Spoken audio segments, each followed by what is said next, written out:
Our passage starts, verse 13. Who is wise and understanding among you? It's the question that we've been wrestling with together for the last 3 weeks. Who is wise and understanding among you? Seriously, this isn't a rhetorical question. This is actually one of the most important and practical questions that James could ask a local church. Who are the people among you who are living lives that are worthy of imitation? It's a question that anyone who is seeking Jesus should be able to answer. Remember how James started chapter 3? He started by saying, not many of you should become teachers, my brothers and sisters. Not many of you should become teachers. Not because there are just many of you who are just not supposed to teach. James explains, not many of you should become teachers because there are not many of you who are wise and understanding. In any congregation of people who are following Jesus, there are those who have become wise and understanding, and there are those who aren't yet wise and understanding. And James is trying to help us see and name the wise and the understanding among us, because he wants us to identify the people who should be teaching us how to obey everything that Jesus taught. Here's what James is after. If you want to follow Jesus, if you want to grow, you should identify the people who are wise and understanding among you so that you can go close to them and learn how to walk with Jesus and learn how to follow him. I don't know about you, but when I hear James's question, I'm tempted to answer, who is wise and understanding among you, by going, I should listen, right? Who says the most profound stuff? Who seems to always have a good answer or a right answer or something that just seems deep? Who knows the most? Who are the most gifted communicators among us? Who do I like listening to? It turns out James doesn't care about any of that stuff. James has another way. In fact, James is ultimately, principally concerned with what the New Testament calls the way. You may already know this, but the way is how the earliest followers of Jesus identified themselves and then were identified by others. They were members of the way because they were committed to a way of living. They were really creative in their branding. They were committed to living a way of life that was altogether different from any of the patterns of this world. They were committed to the wisdom that comes from above rather than what James calls earthly wisdom. And last week we began to look at what this means, this distinction between wisdom from above and earthly wisdom. And we looked at what James means when he says that before anything else, the wisdom from above is pure. According to James, living a pure life means living a life that's unstained by the values and by the priorities of our world. Another way to say it is a pure life is found in rejecting the patterns and practices of our world in favor of the patterns and practices of God's kingdom. Patterns and practices that we see in Jesus. So then the really practical question becomes for us, if we're supposed to identify the people who are wise and understanding among us, how do we identify a pure life? Well, James tells us that the starting place for purity is to look at the people around you and to look at who fills their lives. Who do they surround themselves with? James tells us to look, to actually see who they honor. Look at where people spend their time and their energy. And this is the distinction he makes. Is it with the orphans and widows of our world?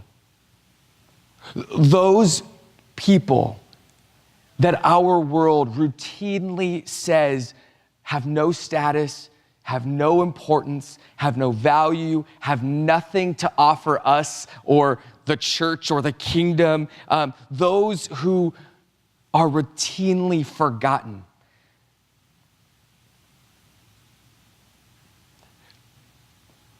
Do the people among us surround themselves with widows and orphans?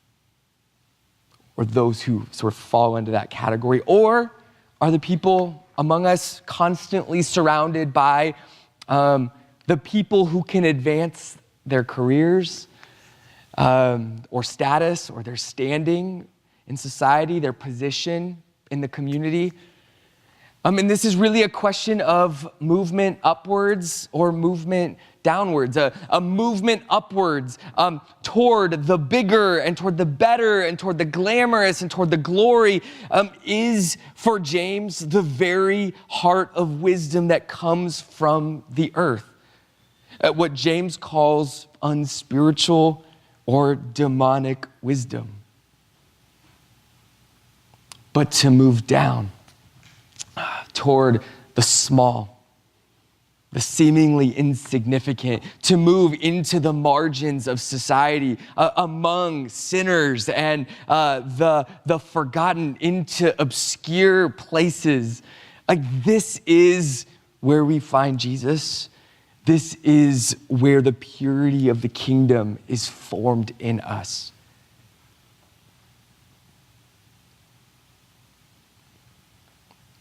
And I think you can see why wisdom is first pure. We have to be purified from the corrupting influence of our world that tells us success is an upward movement. We have to be purified of that so that we can embrace a life that moves down. Daniel gets it. Which means that we actually have to learn how to redefine all of the categories of our lives. That we actually have to adopt new values. That we have to tell new stories. That we have to embrace new definitions, and all of this so that Jesus can form new practices and new habits in us, which allow us to live in an altogether different way in this world. It is important for us to understand that the list that James gives us here in our passage in chapters 13 through 14, when he begins to list off the characteristics of wisdom, and he says that wisdom is peaceable, and he says it's gentle, and it's open to reason, and it's full of mercy and good fruits, and it's impartial, and it's sincere. All of these things can be lived out purely according to the patterns of the kingdom that Jesus is king over. But each of these characteristics can actually also be lived out in earthly and unspiritual and demonic ways. Each of these attributes can be shaped by jealousy. They can be used as tools for selfish ambition. Next week, we'll talk about gentleness, but you can be gentle to gain favor with people that will help you move up. Is that the gentleness that James is inviting us into. This morning, we are going to explore the wisdom of peacemaking. But to do that, we're going to have to be honest about the fact that there is a kind of peace that is earthly, that is unspiritual, that is demonic. And that there is a kind of peace that is from above. But before we kind of flesh this out, I want to sort of wrap up these opening reflections on James's question, who is wise and understanding among us, because I think this will help us to consider what it means that the wisdom from above is described as peaceable. That we're not actually called to be people who just believe in peace. Nor are we people who are to be looking to sort of feel peace. Jesus is inviting us to be people who make peace. And this reminds us that the early followers of Jesus were not simply committed to better ideas. They weren't just committed to better beliefs about the world and about what might be possible. The early followers of Jesus were committed to living according to God's way. Jesus opened the way to us as his death and his resurrection set us free from the power of sin and our fear of death. Jesus opened the way for us. But just as important, Jesus shows us how to walk in the way so that now that we are free, we have direction and we actually can begin to walk in this life. And you can't just believe that a way is good. It's not enough to see a way and go, oh, that looks like a good way. And we can't just talk about a way and go, let me tell you about this way of living that is great. A way is meant to be walked and lived. And as we are walking and living on the way, we are inviting others into this way that brings life and that is good. And so Jesus told his disciples to teach everyone to obey, which is an uncomfortable word for most of it. We tend to think of authority figure pointing at us saying, you must do this. Jesus is teaching his disciples, or telling his disciples to teach everyone to obey, to walk, to live out everything that he taught them, because this way is good, because this way brings life, because this way heals. This is exactly what James is now doing in this letter. This letter is an act of obedience to Jesus, because James is writing to new followers of Jesus scattered throughout the world, and he's teaching young Christians that there is no place for bitter jealousy or selfish ambition on the way with Jesus. And you might ask yourself, where would James get this idea? Where would this idea come from that our lives shouldn't be filled with bitter jealousy or driven by selfish ambition? Well, we know that James is just passing on what he got from Jesus, because as you read the stories about Jesus, you can't help but then bump into the stories of Jesus' disciples, his closest friends, and at almost every turn, bitter jealousy and selfish ambition is dripping off of the pages, right? As they're arguing with each other over, Jesus is busy calling them to lives of service and humility, and they're busy bickering with each other. Which one of us is going to be the greatest in the kingdom? Jesus is busy telling them how to reorder themselves at tables, how to take the least spot, and they're fighting over the place of honor. They were constantly jealous of each other. They thought that they were better than people like Samaritans. They thought they were better than children who had little honor in that culture. They thought they were better than lepers and sinners. They fought with each other, and it was not pretty. Which means this group of disciples spent years walking with Jesus as he was so patient and so gracious with them. And they learned from him along the way, and they grew. Before Jesus would have ever described them as wise and understanding and sent them off to teach. It was only after the disciples saw Jesus' willing, deliberate, self-emptying death for rebels, for enemies, that they were looking on Jesus and everything changed for them. They finally understood what they had been invited into from the very beginning. And filled with the very spirit of Jesus, you begin to see the disciples live this completely different way. They live the way. As you read the book of Acts, which picks up the story that the Gospels are telling, you discover it's telling a very different story about these disciples. These disciples aren't now sinless or perfect in some sinless way, but man, they have grown. And Jesus has entrusted to them the teaching, the passing on of what he taught them. The book of Acts is actually really interesting when we think about the fact that right at the center of the book, some scholars say that it is like the event in the book of Acts, perhaps the most amazing miracle in the entire book, and people get like raised from the dead in that book, is a church meeting. And during this church meeting, peace is made. Peace is made between two groups, Jews and Gentiles, who for most of history, had been at odds with each other in various ways. And do you know who was right at the center of that peacemaking event in Acts chapter 15? A guy named James. James. Which should encourage us in a few ways, right?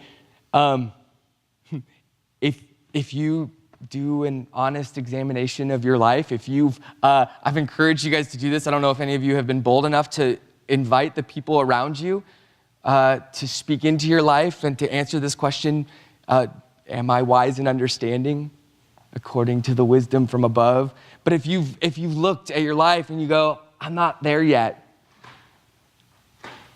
the great news is, like, you're not alone. We all start where the disciples started. And every one of us is invited to keep walking. And we experience Jesus' patience with us. And we experience his grace as he teaches us, as we learn from him. And this journey is filled with failure and also with grace and also with growth.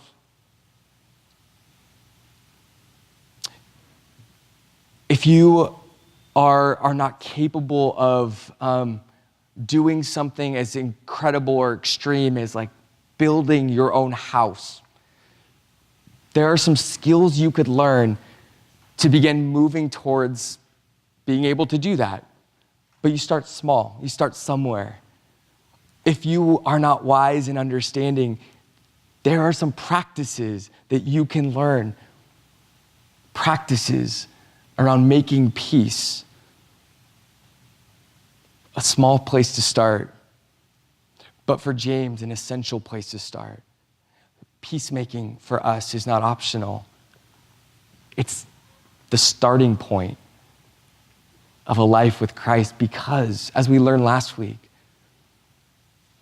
what God has done for us is then the thing that he is asking us to offer to others. And so if he has made peace with us, then we move, transformed by that peace, then turn and go, how can we be agents? How can we be workers of this peace in the world and in people's lives around us? So who is wise and understanding among us? One way to answer that question is anyone who, as a habit, makes peace in the church and in the world. And I want you to think about that. Are there people among us who, as a habit, make peace in the church and in the world? This is not a rhetorical question. You should be able to answer this question as you participate in this family week after week. In fact, next week we elect church board members who serve our church as overseers. This is what we are declaring when we affirm somebody in this role. That these are people who demonstrate that they are filled with the wisdom from above. Not that they're perfect, but that they are being transformed by God's wisdom. And we ought to see them making peace in our midst. It's worth pointing out that we identify the people who are living out the wisdom from above. They don't usually tell you how wise they are. Anybody who tells you how wise and understanding, how much understanding they have, should be nervous.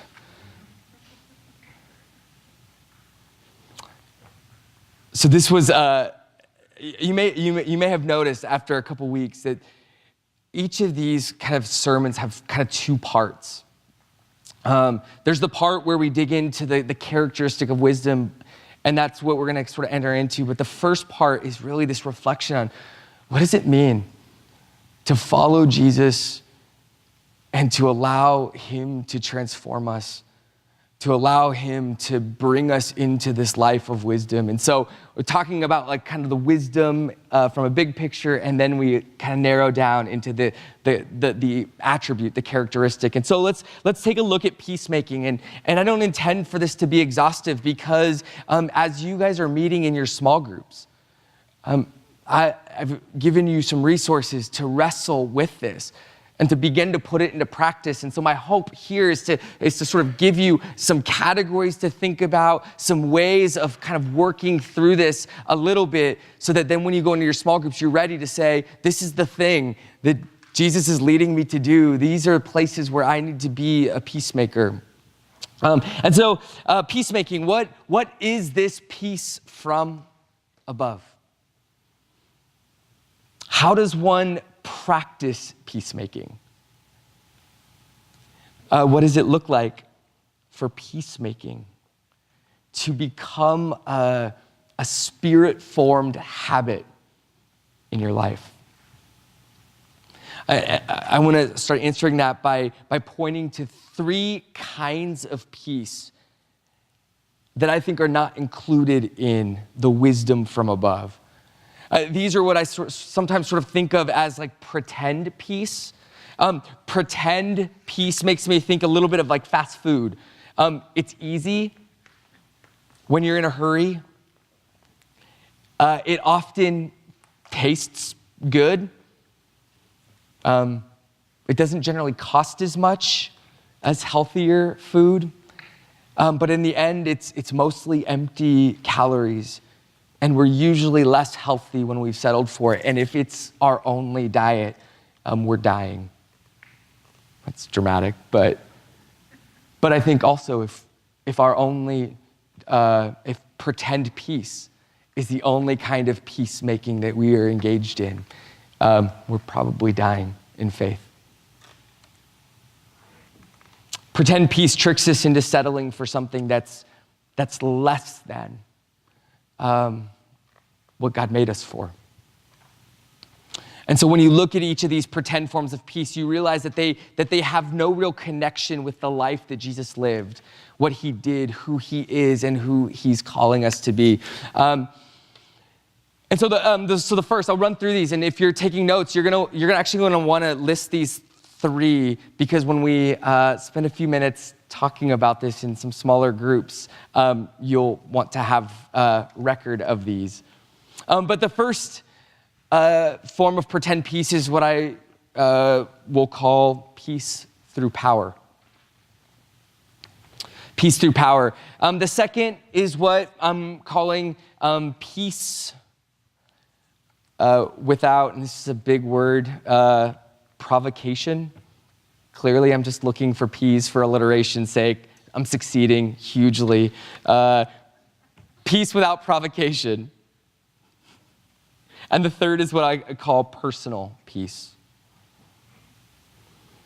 So peace through power, peace without provocation, personal peace. Lots of P's. Peace through power has been a part of our world, has been a part of human existence from the very beginning of life outside the garden. Some talk about it sometimes as peace through the sword. There is a kind of peace that exists when no one is fighting. And we go, oh, this is peace. This feels nice. Nobody's killing each other anymore. We're not worried about invading armies and things like that. But the reason that no one is fighting under peace through power is because of fear. During the time of Jesus, this was known as the peace of Rome. This was part of Rome's propaganda. Serve Rome and you will be protected by our peace. What they meant was you'll be protected by our sword. Caesar was actually seen and he was referred to as the great savior of the world. Wait a sec, that's familiar. The followers of Jesus were using the language that was being used of Caesar. But Caesar was called the savior of the world, of humanity. Why? Because he fought Rome's enemies in order to bring peace to the world. And this is an ancient form of peacemaking that continues today in our world. We see it in all sorts of places, but it takes different forms in all sorts of different ways.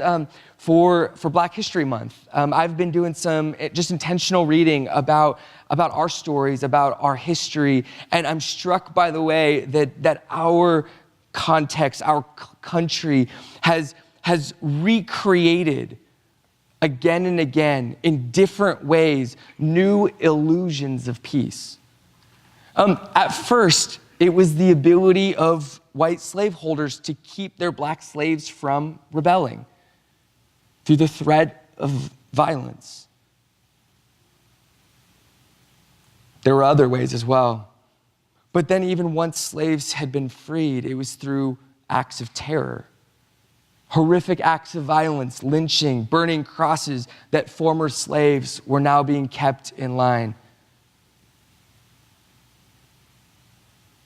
When nobody was acting up or calling for some sort of fair or equal treatment, it was seen as peace. Everything is okay. But it wasn't peace, it was peace through the sword, through fear. Throughout history, we've seen people trust in power to provide peace.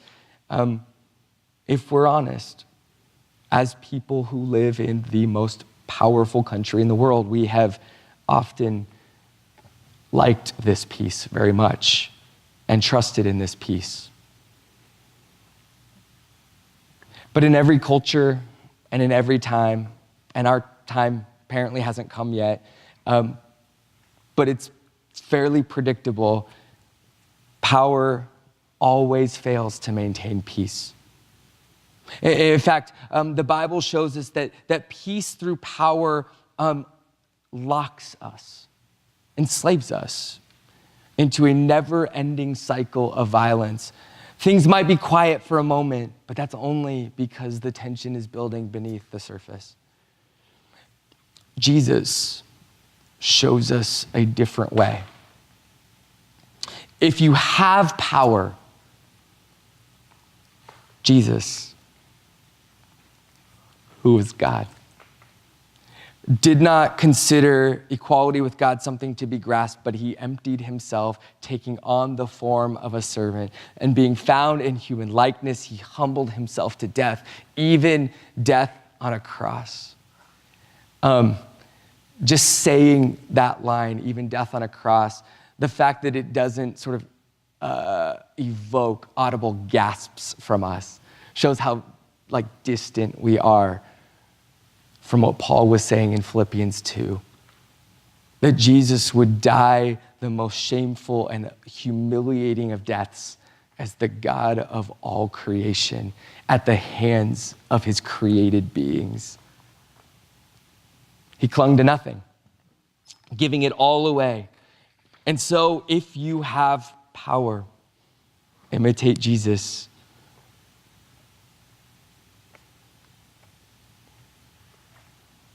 James tells us that we should boast, the rich should boast when they are being humiliated. Another way to describe that is the powerful, as they are giving up their power, should boast that they have less power today than they had yesterday. If that sounds weird to you, it's because we're all a bit stained by the values of our kingdom, of the world that we live in. So if you have power, give it away. If you have no power, the Jesus we know as human had no standing. The Jesus who was from backwater Nowheresville town called Nazareth, who somebody once said, what good could come from Nazareth? Jesus refused to seek position or status. He avoided going to the places where the powerful people gathered. He wasn't looking to make a name for himself. In fact, gained a reputation for going to all the worst places and the nobody places and the least reputable places and eating with the people who you're not supposed to eat with if you're a person of status and honor. And so our world tells us that if you have power, you can use power to make peace. And our world tells us that if you don't have power, making peace requires getting access to power. But when you have been purified and you see the world according to Jesus, you realize that this is all backwards. You don't make peace by using your power. You make peace by giving it to the powerless. And you don't make peace by grasping for power if you don't have any. You make peace by celebrating your powerlessness and trusting that the God who raises the dead is able to humble the powerful and give you whatever power you might need to do his work.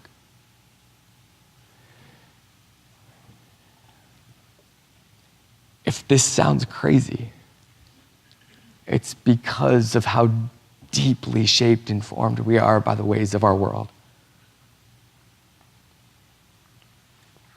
The second kind of pretend peace is what I call peace without provocation. I think that this is actually one of the most common kinds of peace that we settle for. You might call it the McDonald's of peace because it's drive-through peace. It's the peace that just exists when we quickly do whatever we can to resolve any situation so there's no tension, so there's no conflict, so everything just feels nice and mellow. Nobody's stirring the water, there's no conflict, nobody's complaining about anything, and so all is quiet. And man, we like to believe that when all is quiet, this is what peace is. But it's not peace, it's just quiet. There are lots of reasons why things might be quiet. But peace isn't necessarily one of them. If you know this is, most of you have to know this, right? If human beings are in relationship with each other, if human beings are talking to each other and interacting with one another, like there will be conflict. There will always be conflict. Far too often we think that we have peace because we're not talking to each other and grumbling's happening kind of behind the scenes and we don't hear it. And so we think that everything is sort of good. But there's this reason why we've been called to peacemaking. It's a thing that's made constantly. It's just never done. It's never static. It's kind of like laundry. I don't know if that's a weird analogy, but do you ever finish laundry and then check it off your to-do list? If you put laundry on your to-do list and you check it off, you're gonna be angry all the time. Because the moment you mark it off your to-do list, it's back on there. There's more laundry to do. Laundry never ends. Peacemaking is like laundry. What happens when you neglect your laundry for, depending on how many kids you have, a day? It piles up. It erupts. It feels unmanageable. Probably being a little bit dramatic about laundry. That's probably because Jane does most of our laundry. If things are quiet, the truth is it's because we've probably stopped talking to each other and we've stopped working for peace. That peace and peacemaking is actually marked by tension. It requires some tension. And might I even say some conflict. The other temptation with this kind of peace is to think that we can resolve all tensions and conflict quickly with an "I'm sorry." We think that we can just sort of move things aside, set our differences aside and move on, agree to disagree, just look at each other and say, "Are we okay? Oh, we're okay? Okay, cool." And then not talk anymore. But again, peace is harder than that. And it's not just that it's hard and this thing that's like this obstacle that, we got to figure out. It's hard. But man, it is so good if we will enter into the hard work of peacemaking. And I'll talk a little bit more about why in just a minute. But James tells us that we have to confess our sins to each other. It's not enough to just say, "I'm sorry." What are you sorry for? In what ways have you wronged someone else? We have to listen to each other. We have to be slow to get angry. We have to refuse to grumble. We have to accept that conflict is part of our lives as a family. But we are called to seek peace with God and seek peace with each other. And this just takes practice. Like, it actually takes practice and deliberate practice of like doing it and setting out to do it and being stretched by it. Which brings us to our third form of pretend peace. The wisdom from above is not about personal peace. And I want to elaborate on this a little bit because this one might be a little bit confusing, but it's common. I don't know if you experience this, but I found it to be common for Christians to justify disobeying Jesus by saying, "I have peace about it." Like, there's this like crazy idea out there that if I feel some sort of personal internal peace, that it must be okay for me to not do what Jesus has asked me to do. But of course, James tells us at the end of chapter 4 that whoever knows the right thing to do and fails to do it, for them, it is sin. And James actually gives us an interesting illustration of this in chapter 2. James says, listen, if a brother or a sister is poorly clothed and lacking in daily food, and one of you says to them, "Go in peace, be warmed and filled," without giving them the things needed for the body, what good is that? James asks. That's a fascinating question, right? Did you hear what James is asking? James is criticizing the person who speaks of peace, who thinks that peace is something that if I just speak peace to you, that God will just give you some sort of peace that will make the fact that you're hungry and not housed okay, and it'll just be fixed.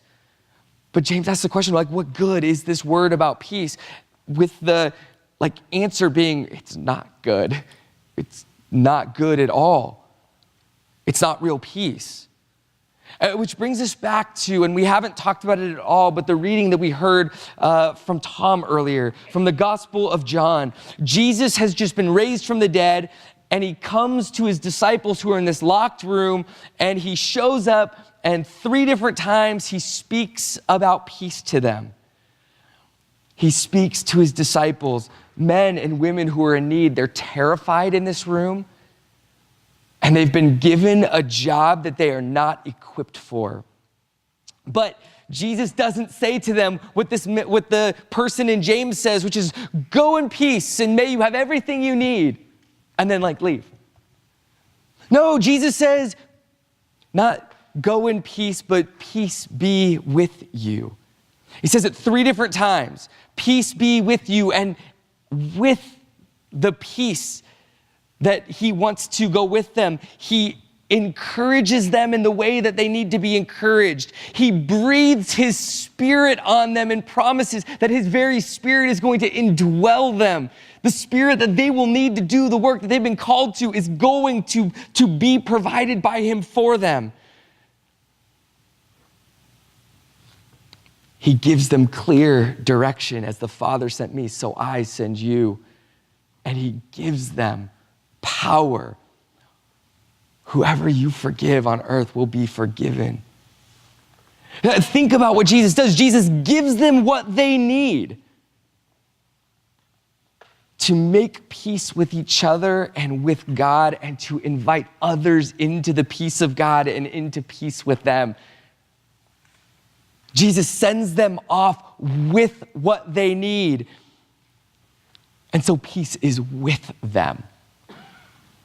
But how often do we pray for people that they would have peace, but we aren't actually willing to go with them or give them what they need so that peace goes with them? We're not willing to be peace with them or for them. That's the question that this sort of leaves us with.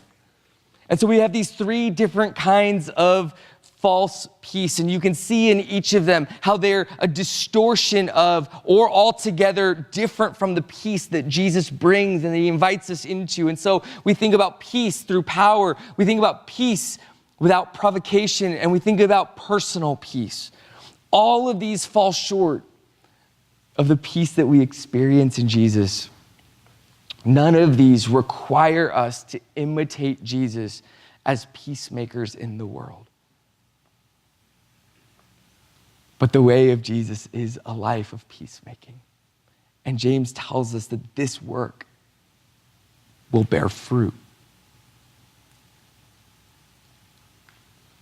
James tells us that the world, our world, will overflow with a harvest of righteousness when we do the work that God has called us to of peacemaking. And what this means is that men and women and children coming into right relationship with our Father in heaven is a harvest of righteousness, of right relationship. Men and women and children from all different nations and languages and tribes coming into right relationship with each other as the family of God. This is righteousness. Right relationship, peacemaking sows the seeds of right relationship. This is what Jesus is inviting us into. Friends, I hope that you hear this. Know that God has made peace with you and that he is inviting you into this life of making peace in the church and in the world. We're going to spend a few minutes breaking off into groups, and I'll direct you with a diagram up there, but also help people around you find where they need to go. And these are the 3 questions I have 2 questions and a thing.